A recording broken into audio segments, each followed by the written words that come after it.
اب رمضان شریف بھی آ رہا ہے، اور آپ کو معلوم ہے ہم نے رمضان میں پڑھائی رکھی ہے، چھٹیاں نہیں رکھی۔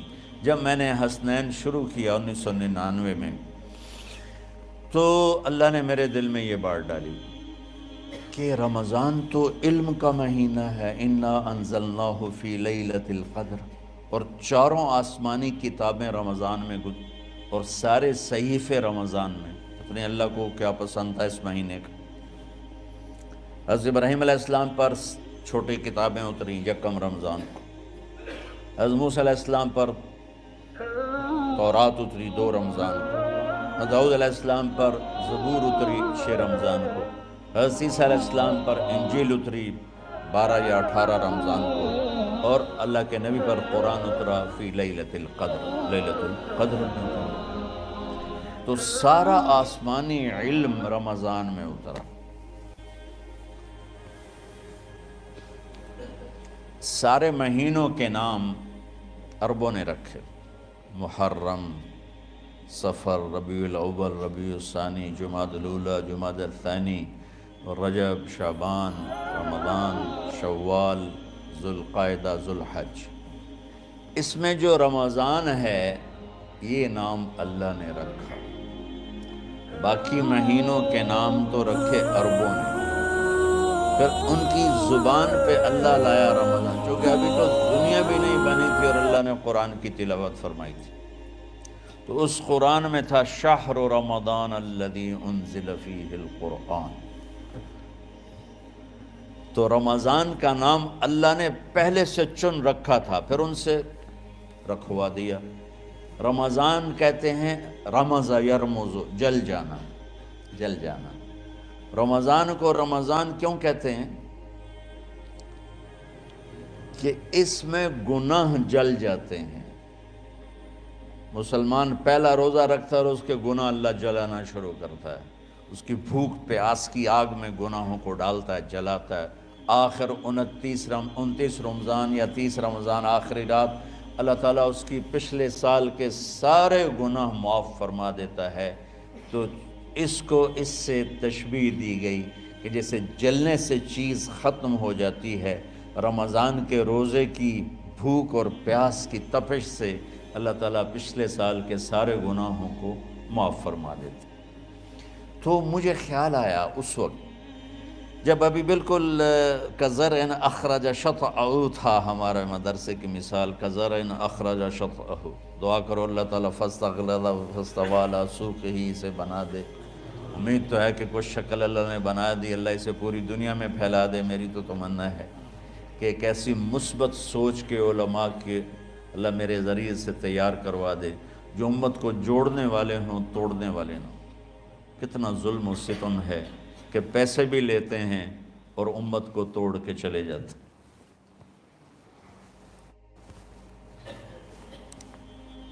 میں نے ایک خطیب سے کہا تم یہ منفی تقریریں کیوں کرتے ہو، تم مثبت کیوں نہیں کرتے؟ تھوڑی چیزیں ہیں بتانے کے لیے لوگوں کو جس پر سارے مسئلے، سچ بولو، کون سا مسئلہ کس کے خلاف کہے گا، محبت کرو، کس مسلک کے خلاف ہے یہ بات، ماں باپ کی خدمت کرو، رزق حلال کماؤ، شراب سے بچو، زنا سے بچو، جوئے سے بچو، سود سے بچو، رشوت سے بچو، جھوٹ سے بچو، ظلم سے بچو، ماں باپ کی نافرمانی سے بچو۔ یہ کتنی باتیں ہیں جو امت کو بتانے کی ضرورت۔ کہنے لگا یہ پھر پیسے نہیں لبدے، پیسے ہی اس گل دے لبدن کہ آج تسی فلانے آندہ توا لین بجامنا، اگر میں توا نہ لگاؤں تو میں تو نہ پیسے نہیں دے میں۔ تو یہ اس وقت سٹیٹس ہے، تو کیا پیغام جائے گا؟ تو اللہ تعالیٰ آپ کو مثبت بنائے۔ رمضان میں چونکہ سارا علم اترا تو مجھے خیال آیا کہ ہمیں رمضان میں چھٹی کرنا تو ایک ایسی عادت ہے، کوئی سنت تو ہے نہیں، تو مجھے رمضان میں پڑھائی کروانی چاہیے، چاہے تھوڑی ہوگی، روزے کی بھوک بھی ستائے گی اور رات کے جاگنے کی وجہ سے نیند بھی ستائے گی، لیکن اس میں ایک لفظ سینکڑوں لفظوں پہ بھاری ہوگا غیر رمضان۔ تو میں کراچی گیا اور مفتی تقی صاحب دامت برکاتہم سے سب سے پہلے جا کے مشورہ کیا کہ حضرت میں چاہتا ہوں کہ رمضان میں چھٹی نہ ہو، پڑھائی ہو۔ اس وقت رمضان سردیوں میں تھا، تو وہ بڑے خوش ہوئے، کہنے لگے یہ تو بہت اچھی بات۔ اصل میں ہمارے اکابر نے رمضان میں چھٹیاں اس لیے رکھی تھیں کہ سارا سال تو عبادت ہوتی ہے بالواسطہ، پڑھنا پڑھانا عبادت ہے ایک واسطے کے ساتھ، اور روزہ، نفل، تہجد، تلاوت یہ عبادت ہے بلا واسطہ۔ تو طلبہ علماء رمضان میں اپنا وقت عبادت میں گزارے، کہنے لگے اب وہ عبادت تو ہوتی نہیں رمضان میں، تو بہتر ہے آپ پڑھائی شروع کرائیں، بہت اچھا ہوگا۔ وہ تو اتنے بڑے ہاتھی کے پاؤں میں سب کا پاؤں، اتنی بڑی ہستی نے، وہ صرف پاکستان کا سرمایہ نہیں پوری امت کا سرمایہ ہے، تو ان کی اس بول نے نا مجھے ہمت دے دی۔ تو پھر میں نے یہاں آ کر اس وقت یہ پہلی جماعت مولوی عدنان صاحب کی اور مولوی مسعود صاحب اور کچھ انتقال کر گئے رحمۃ اللہ علیہ، یہ تھے، تو ہم نے رمضان میں سبق شروع، اس وقت ذرا میری ہمت تھی تو میں رات کو پڑھاتا بھی تھا، بیان بھی کرتا تھا، اب تو یہی میں اتنی مشکل سے بول رہا ہوں۔ تو ہم نے رمضان میں شروع کی کہ یہ رحمتوں کا مہینہ، ہر چیز کی برکت کا مہینہ، ہر شے کی اللہ کی طرف سے فراوانی اس میں ہے، علم کی بھی، ہدایت کی بھی، رزق کی بھی۔ غریب سے غریب آدمی بھی سموسے بنا کے بیٹھا ہوتا ہے، پکوڑے بنا کے بیٹھا ہوتا ہے، اور دسترخوان پہ ایک کی بجائے 3 چیزیں پڑی ہوتی ہیں، چاہے رمضان کے بعد سب کے پیٹ خراب ہوں، ایک واری تک کھانے دی تباہی پھیر دیں۔ روزے کا مقصد ہی فوت ہو جاتا ہے۔ روزہ تو ہوتا ہے بھوک کے لیے، پر وہ اتنا کھاتے ہیں کہ سحری کا کھانا افطاری تک ہضم نہیں ہوتا، اور افطاری کا کھانا سحری تک ہضم نہیں ہوتا، پر انہیں دونوں کا ہی کھاونا ہے۔ کہتا بھوک نہ لگے، بھوک نہ لگے، وہ بھوک لگنے کے لیے تو روزہ ہے۔ ایک تو یہ جسم کو صاف کرتا ہے، دوسرا غریبوں کی غربت کا احساس پیدا کرتا ہے کہ جو بھوک تو آج برداشت کرتا ہے، غریب روزانہ یہ بھوک برداشت کرتا ہے۔ تو اللہ کے غریبوں کا، غریب بندوں کو کی خدمت کر، ان تک اپنے مال پہنچا، اپنا اللہ نے دیا ہے تو ان کو بھی اس میں شریک کر، قبر میں لے جائے گا۔ تو اللہ تعالیٰ نے میرے دل میں یہ ڈالا، تو ہم نے تعلیم رمضان میں شروع کی، کیونکہ قرآن رمضان میں اترا، انجیل رمضان میں اتری، زبور رمضان میں اتری، تورات رمضان میں اتری۔ پھر اللہ نے اس مہینے کا نام خود رکھا، شہر رمضان، شہر رمضان۔ اس میں شب قدر رکھی، اس میں رات کی ایک نماز۔ اچھا، پہلی امتوں پہ روزہ فرض تھا افطاری سے افطاری، افطاری سے افطاری، بہت شدید تھا، 24 گھنٹے کا روزہ، بس افطاری کے بعد آنکھ لگ جاتی تو روزہ اگلا شروع ہو جاتا تھا۔ تو ہم پر بھی پہلے ایسے ہی روزہ اترا، افطاری سے افطاری۔ تو ابن سرمہ رضی اللہ تعالی عنہ اونٹ چرانے والے تھے، وہ شام کو لوٹے تو بیوی سے پوچھا کوئی افطاری کا سامان ہے؟ انہوں نے کہا ہے تو نہیں، میں کہیں سے لے آتی ہوں۔ وہ گئیں افطاری کا کوئی سامان لینے، ان کو تھوڑی دیر ہو گئی اور ان کی آنکھ لگ گئی، تھکے ہوئے تھے، سورج ڈوب گیا۔ جب وہ آئیں تو ان کا ہائے سرمہ تو ہلاک ہو گیا۔ کہ کیا ہوا؟ کہ اگلا روزہ شروع ہو گیا کیونکہ تیری آنکھ لگ گئی۔ تو انہوں نے کہا چلو کوئی بات نہیں، لیکن ظہر کے وقت بے ہوش ہو گئے۔ ایک روایت میں آتا ہے نماز پڑھنے آئے اور گر گئے، اور ایک میں آتا ہے گھر میں بے ہوش ہوئے۔ تو جو بھی صورتحال تھی اللہ کے نبی کو پتہ چلا۔ کیا ہوا سرمہ کو؟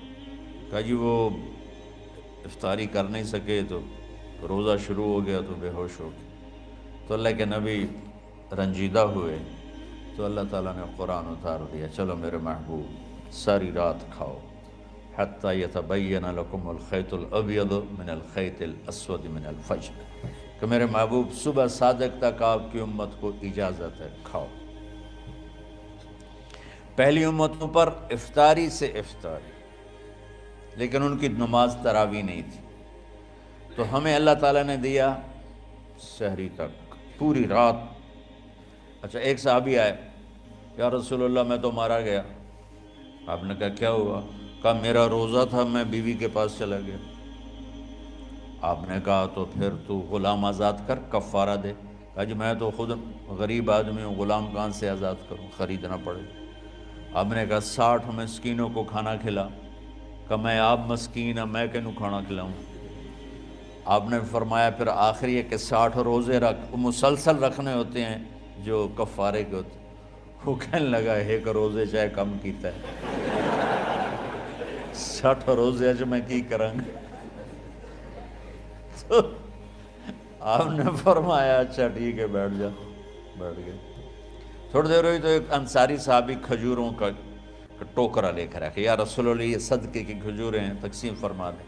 تو آپ نے فرمایا بھائی وہ کدھر ہو؟ کہا جی بیٹھا ہوں۔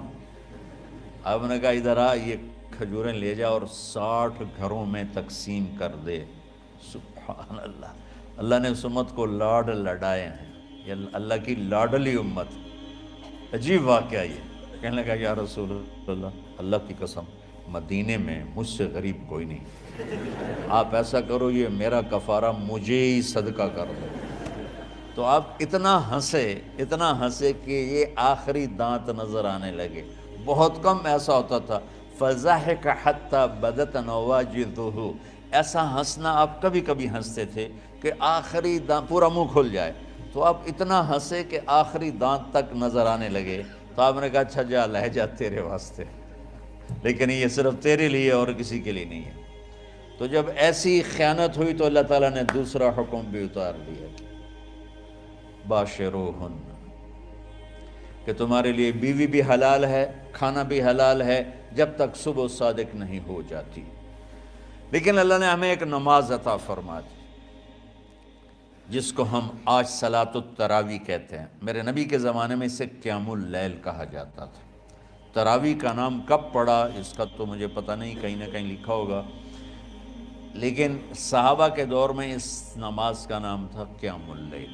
اس لیے حضرت عائشہ رضی اللہ تعالیٰ عنہ کی روایت ہے جس سے 8 رکعت والے حضرات استدلال کرتے ہیں کہ رمضان اور غیر رمضان میں، اس کو امام بخاری نے قیام اللیل کا ہی عنوان دیا ہے، آپ نے 11 رکعت سے زیادہ نماز نہیں پڑھی۔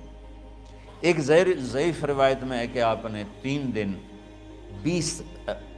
دن پڑھائی نماز، یہ تو صحیح روایت ہے۔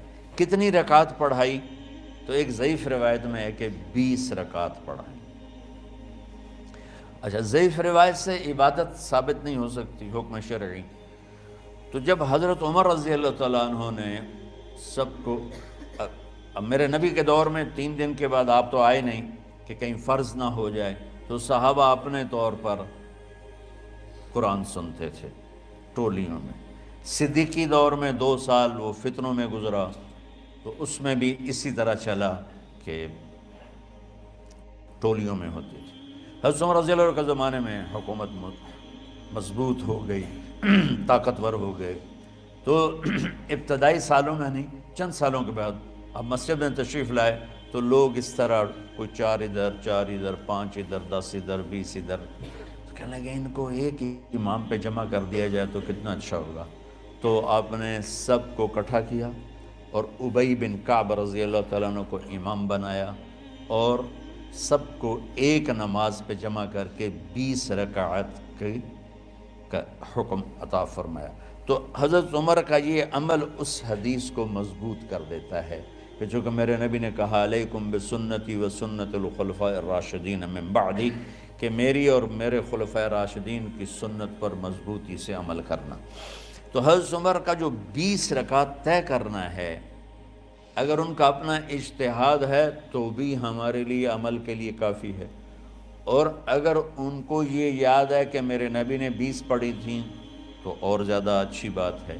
لیکن بہرحال جو 8 پڑھتا ہے ہمارا اس پہ بھی کوئی اعتراض نہیں، چونکہ وہ بھی حدیث کے ساتھ بات کرتا ہے، اور باقی پوری امت 20 پڑھتی ہے، ان پر بھی اعتراض نہیں۔ میں ایک جگہ سے گزر رہا تھا، نماز کا وقت ہو گیا، اہل حدیث کی مسجد تھی، میں وہاں نماز پڑھنے چلا گیا تو ایک بہت بڑا اشتہار لکھا ہوا تھا، 20 تراویح ثابت کرنے والے کو 5 لاکھ روپے انعام۔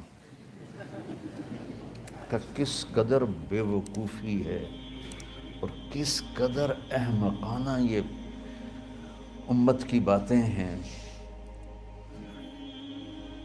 کہ 20 تراویح، سینکڑوں سال سے امت کا عمل 20 تراویح آ رہا ہے۔ تراویح کا نام جو پڑھا مجھے یوں لگتا ہے کہ اہل مکہ، یعنی اہل مکہ جو تھے نا، وہ 4 تراویح پڑھ کے ایک طواف کرتے تھے، تو وہ آرام کے لیے ہوتا، ترویحہ آرام، تھوڑی دیر کا آرام، تو 4 تراویح کے بعد ایک طواف کرتے تھے۔ وہ چھوٹا سا طواف 10 منٹ میں ختم ہو جاتا تھا، اور پھر 4 تراویح پڑھتے تھے، پھر طواف کرتے تھے، پھر 4 پڑھتے تھے، پھر طواف کرتے تھے۔ یہ صحابہ کے تھوڑے بعد کے دور کی بات۔ تو مدینے والوں کو پتہ چلا کہ مکے والے تو یہ کرتے ہیں، وہ کہنے لگے اساں کی کریے؟ انہوں نے کہا اسی 40 تراویح پڑھیں گے، 40 رکعت، وہ 40 رکعت پڑھتے تھے۔ تو نوافل میں کوئی سختی نہیں کہ بھائی 8 سے زیادہ نہیں پڑھنی، بدعت ہو جائے گی، اور 20 پڑھنا بدعت ہے، یہ سب جہالت کی بات ہے۔ اور یہ 8 پڑھ رہے ہیں یہ غلط ہے، یہ بھی حماقت کی بات ہے۔ جو صحیح حدیث سے دلیل پکڑ کے کوئی عمل کرتا ہو تو بھائیو اس سے بحث نہ کیا کرو، مناظرہ نہ کیا کرو، یہ بہت نادانی والی بات ہے۔ اور امت کا خلق لاکھوں کروڑوں انسانوں کا ایک عمل پہ جمع ہونا، یہ بذات خود اس کی طاقت کی ایک دلیل۔ اور حرمین جب سے میرے رب نے، حضرت عمر نے 20 رکعت شروع کی، آج تک وہاں بھی ساری مساجد میں 8 رکعت تراویح ہوتی ہے، لیکن حرمین کی مسجد میں 20 رکعت، ادھر بھی ادھر بھی۔ اور یہ جو وہ وہاں ختم قرآن پہ دعا نہیں مانگی جاتی، یہ کس کا عمل ہے؟ حضرت عثمان کا۔ حضرت عثمان نے اپنے دور خلافت میں تراویح پڑھانے والے سے کہا جب قرآن ختم کرو تو دعا کرنا۔ وہ کہنے لگے جی کیا دعا کروں؟ کہ جو تیرے دل میں آیا کرنا۔ تو ختم قرآن کی رات تراویح کی آخری رکعت میں من الجنت والناس کے بعد دعا کے لیے ہاتھ اٹھانا، یہ حضرت عثمان رضی اللہ تعالیٰ عنہ نے اس کو زندہ فرمایا۔ اور امام دعا کرتا تھا 1 منٹ، 10 منٹ، 20 منٹ، جتنے بھی، اور پیچھے لوگ آمین کہتے تھے۔ وطر کی جماعت نہیں ہوتی تھی، وطر کو باجماعت حضرت مولا علی رضی اللہ تعالیٰ عنہ نے شروع کی کہ وطر کو بھی باجماعت پڑھا جائے۔ تو یہ ان کی سنت ہے کہ وطر کو باجماعت پڑھا گیا۔ تو اب یہ لہٰذا یہ سارے سنت جو کام ان خلفۂ راشدین سے ہوا وہ بھی سنت ہے۔ تو اللہ نے ہمیں ایک عبادت دے دی کہ میرا قرآن پڑھو اور سنو۔